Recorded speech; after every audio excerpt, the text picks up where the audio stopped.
Good morning, মই প্ৰাঞ্জল গগৈ। মই morning walk কৰিবলৈ ওলাই আহিছোঁ বৰ্তমান। তাকে বোলো ভাবিলোঁ এটা ভিডিঅ' আবদ্ধ কৰি ৰাখোঁ মোবাইল কেমেৰাত। কেমেৰাৰ আগত হয়তো তেনেকৈ কথা কোৱাৰ অভ্যাস নাই, গতিকে কেমেৰাৰ আগত লৈ কথা ক'বলৈ নতুনকৈ আৰম্ভ কৰিছোঁ।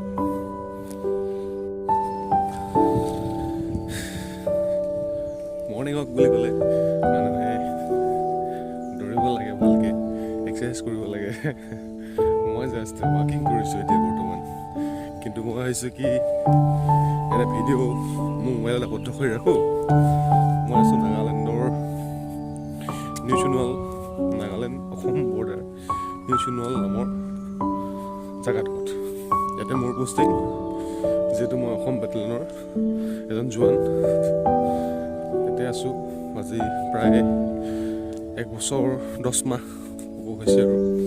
গতিকে ভাবিছোঁ আপোনালোকক অলপ পৰিৱেশবিলাক দেখুৱাওঁ। এয়া খুব শকত হৈছোঁ, গাহৰি খাইছোঁ বেছিকৈ। গাহৰি খাই শকত হৈছোঁ। এয়া হ'ল নাগালেণ্ডলৈ যোৱা ৰাস্তাটো। বেছি দূৰ নহয়, নাগালেণ্ড লাগি আছে ইয়াৰ পৰা। খুব হাৰ্ডলি 5 মিনিট হ'ব বাইক লৈ গ'লে। খোজকাঢ়ি গ'লে আপোনাৰ 20 মিনিট ধৰক, বা 10 মিনিট। চবেইতো খোজ বেলেগ বেলেগ কাঢ়ে ন। মই যেনেকৈ খোজকাঢ়িছোঁ মোৰতো 20 মিনিট লাগিব। আৰু এনেই মৰ্ণিং ৱাক যদি খুব মনোযোগ দি কৰে, মানে ফাষ্ট খোজকাঢ়ে, তেতিয়া আপোনাৰ হাৰ্ডলি 10 মিনিট লাগিব। কিন্তু মই চাওঁচোন বাৰু, লাহে লাহে গৈ থাকোঁ, চেষ্টা কৰোঁ। যিহেতু শুই উঠি আহিছোঁ, পানীৰ দমকলটো আমাৰ বেয়া হ'ল। যিটো মানে আমাৰ দমকল বুলিয়ে কৈছোঁ, আৰু মটৰটোও বেয়া হ'ল। গতিকে মুখ ধোৱা নাই। এই মোৰ লগত আছে আমাৰ এইকেইটা চুইটিৰ বাইক। এইখন নাগালেণ্ড যোৱা গাড়ী আহি আছে চাগে হয়তো পিছত। সূৰ্য উদয় হৈছে। কিন্তু সূৰ্যটো মোৰ ক'ত আছে দেখুৱাব পৰা নাই যে। এইটি সূৰ্যটো ভালকৈ দেখিছে নে ৰাইজে? ভাল লাগিছে।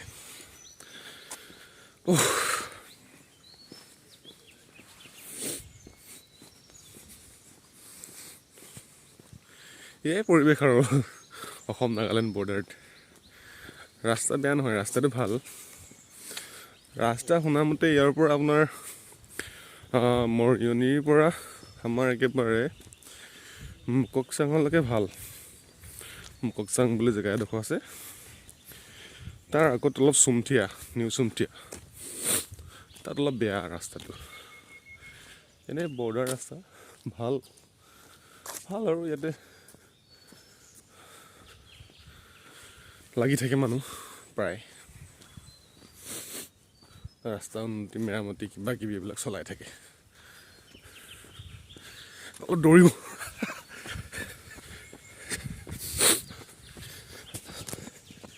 কেতিয়া আকৌ ঘূৰাই পাম মোৰ সেই আগৰ যিটো নেচাৰেল দেখাটো। কষ্ট কৰিব লাগিব বহুত, কষ্ট কৰিব লাগিব। কিন্তু কষ্ট কৰা হোৱা নাই একেবাৰে।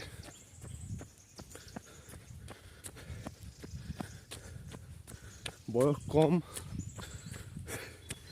কিন্তু দেখাত বুঢ়া হৈছোঁ। ৱেইট হৈছে গাত। স্বাস্থ্য হানি হ'ব এনেকৈ হ'লে দেই। কি হ'ব আৰু দিনবিলাক। সেয়া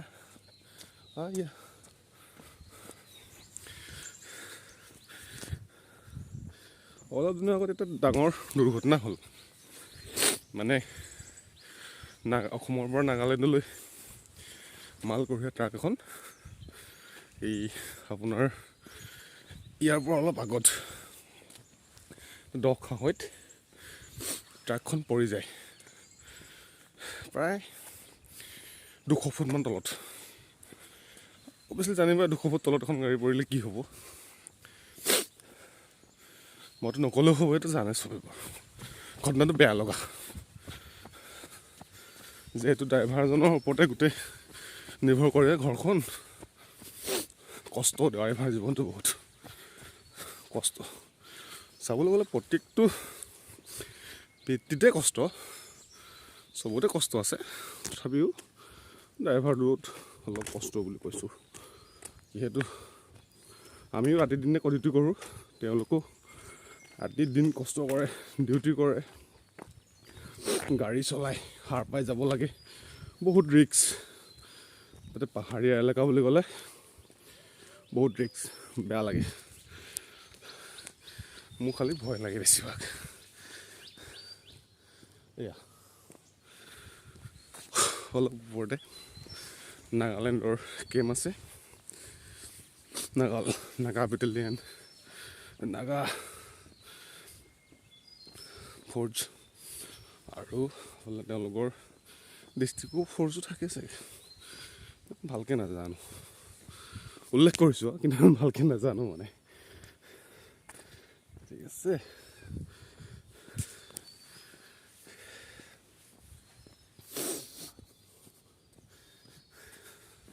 ফোন কেমেৰা কৰিছোঁ ষ্টেণ্ড অনা নাই এনেকৈ জাষ্ট আৰু ওলাই অহা ভিডিঅ'হে এই ওপৰতে নাগাৰ কেম্প আছে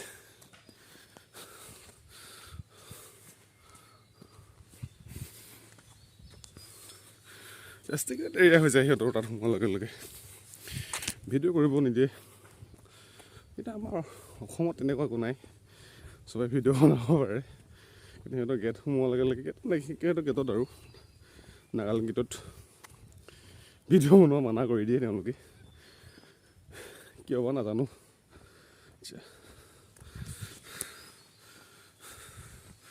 এয়া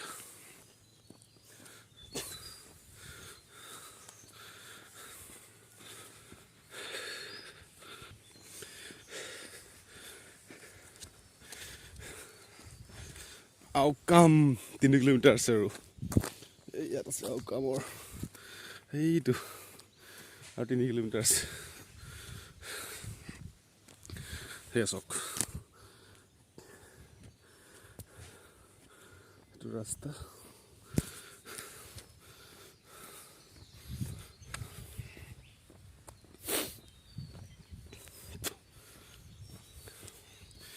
মই ভাবোঁ পাহাৰত বাস কৰা লোকসকলে কেনেকৈ অহা যোৱা কৰে বাৰু তেওঁলোকে সদায় ভয় নালাগেনে ভাগৰ নালাগেনে কিন্তু একচুৱেলি তেওঁলোকৰ কাৰণে এইটোতো প্ৰেক্টিকেল তেওঁলোকে আৰু জন্ম হোৱাৰ পৰাই পাহাৰতে থাকে তাতে খোৱা বোৱা সকলোবিলাক পাহাৰতে জাষ্ট বস্তু নিবলৈ তললৈ নামি আহে কিছুমান বস্তু তেওঁলোকৰ আৰু এইবিলাক আদতে তো তেওঁলোকৰ আৰু কিয় ভয় লাগিব ন চিয়'ৰ এইটো বেয়া হৈছে ৰাস্তা বহুত বেয়াকৈ এইটো ৰাস্তাটো ভাগি গ'ল হা চুইটি ক'ত গৈছা তুমি আৰে ইয়াৰ চুইটি কাম এইজনী ভয় নাই সিহঁতৰ আৰ্মিকেইটা এইটো ভয় নাই তাৰ চুইটি বাইক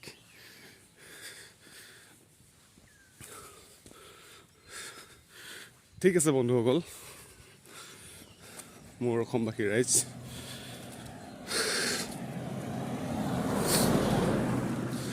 বৰ্তমান পালোহি নাগালেণ্ড গেট আফটাৰ 10 মিনিট লাগিল সঁচাকৈ দেই অলপ আজি ফাষ্ট খোজকাঢ়িছোঁ ইম্প্ৰুভ কৰিছোঁ দেখোন আচ্ছা এই ইয়াৰ পৰা আৰু মানে তেওঁলোকৰ ওচৰত অলপ তেওঁলোকৰ বস্তু বহুত ষ্ট্ৰিক্ট ফ'ৰ্চ কেমেৰা নিব নিদিব নাই দিয়া এডোখৰতে পাম আৰু অলপ দেখাম জাষ্ট গেট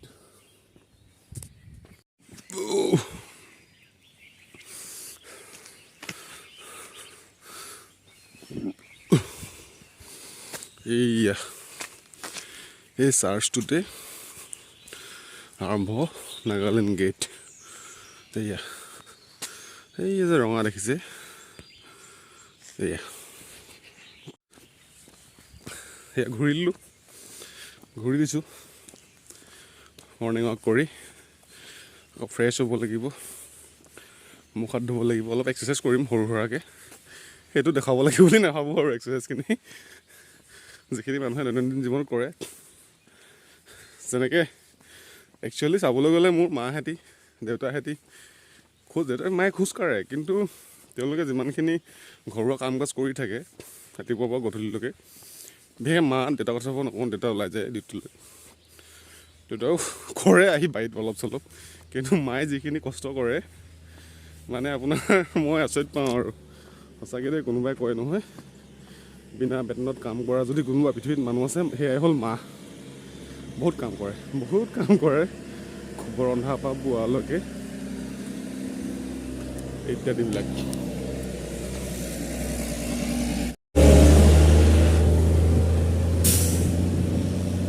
বহুত বিপদজনক এই ৰাস্তাটো পৰা গাড়ী এনেকেই ডাঙৰ LP হওক, বলেৰো পিকআপ হওক, কিবা কিবি নহয়, নাগালেণ্ড অল এভৰিথিং গাড়ী, যি গাড়ী যায়, বাছ যায়, ট্ৰাক যায়, চব এই ডেঞ্জাৰ ৰাস্তাটোত যায়। এইডোখৰ বহুত বেয়া হৈ আছে, দেখাবলৈ যাবলৈ ভয়ো লাগে মোৰ ওচৰলৈ। আচ্ছা, যি কি নহওক বাৰু, সেই সঁচাকৈ দেই ধন্য আমি ভগৱন্তৰ ওচৰত চিৰ জীৱন। প্ৰত্যেকেই আচলতে ধন্য আমি যে এনেকুৱা জীৱন এটা উপভোগ কৰিবলৈ মা দেউতা পাইছোঁ, যি মা দেউতাই সকলো ত্যাগ কষ্ট পৰিশ্ৰম নিজৰ ল'ৰা ছোৱালীৰ কাৰণে এৰি দিয়ে। সেই মা দেউতাক চিৰনম্য ধন্য আই। যি কি নহওক হ'ব, এতিয়া আৰু মই মোৰ অলপ এক্সাৰচাইজ কৰি ল'ম। কেতিয়াবা দেখাম আপোনালোকক মই কেনেকৈ কি এক্সাৰচাইজ কৰোঁ পিছত, নিশ্চয় হ'ব। অসম বাহিৰ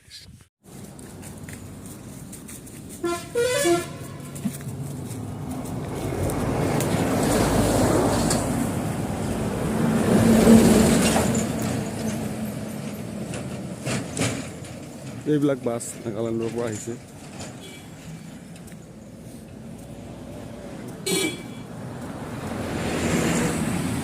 ট্ৰেভেলাৰ একচুৱেলি ভিৰ হয়, ৰাস্তাটো যথেষ্ট ভিৰ ৰাস্তা এইটো। একচুৱেলি মোৰ টাৰ্ণিংবিলাকত খোজকাঢ়িবলৈ সেইটো কাৰণে ভয়ো লাগে, মানে গাড়ী ক'ৰ পৰা আহিছে কেনেকৈ আহিছে একো আঁত নাপাওঁ নহয়। প্ৰত্যেকে বেলেগ এটা ইণ্টেনশ্যনত গাড়ী চলাই থাকে। হয়তো মই ভবাৰ দৰে নহ'বও পাৰে, কিন্তু মোৰ ভয় লাগে ৰাতিপুৱা বিশেষকৈ অলপ চলপ। কিন্তু এনেই ৰাতিপুৱা টাইমত গাড়ী কম থাকে, কেতিয়াবা ক'ৰবাত কিবা থাকিলে এনেকৈ গাড়ী আহে, কিন্তু 9-10টা মানৰ ভিতৰৰ পৰা গাড়ী আহে আৰু বহুত বেছি গাড়ী চলে ৰাস্তাটোত। যিহেতু নাগালেণ্ডলৈ যোৱা এইটো এটা চমু ৰাস্তা বুলি নহয়, আচলতে এটা সেইফালে ডিমাপুৰ আছে নেকি, তাৰপৰা ইভাগেতো পাহাৰে চাহাৰেতো যেনেকৈ যাব পাৰি। নাগালেণ্ডত ধেৰ যোৱা ৰাস্তা আছে, তথাপিও মানে এনেকৈ গাড়ী মটৰ যোৱা ৰাস্তা সেইটো এটা আমাৰ মৰিয়নি হৈ যায়, আৰু এটা হ'ল এইফালে আপোনাৰ ডিমাপুৰ হৈ যোৱাটো। আৰু আছে যদিও ইমান মোৰ আইডিয়া নাই এইটো সম্পৰ্কত।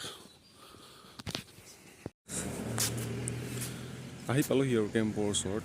আমাৰ কেম্পৰ মুখতে আছে মন্দিৰ এভাগ, শিৱ মন্দিৰ। আমি শিৱৰাত্ৰি পাতিছিলোঁ ইয়াতে সকলোৱে। তাৰপিছতে আছে আপোনাৰ ফৰেষ্ট অফিচ তাৰ পৰা ওচৰতে আছে আমাৰ সেই ৰঙা দেখিছে যে, সেয়াই আমাৰ কেম্প। বাকী বিশেষ একো আৰু দেখাবলগীয়া আছে বুলি নাভাবোঁ, ঠিকেই আছে। এই জীৱন আৰু আমাৰ জীৱন বেলেগ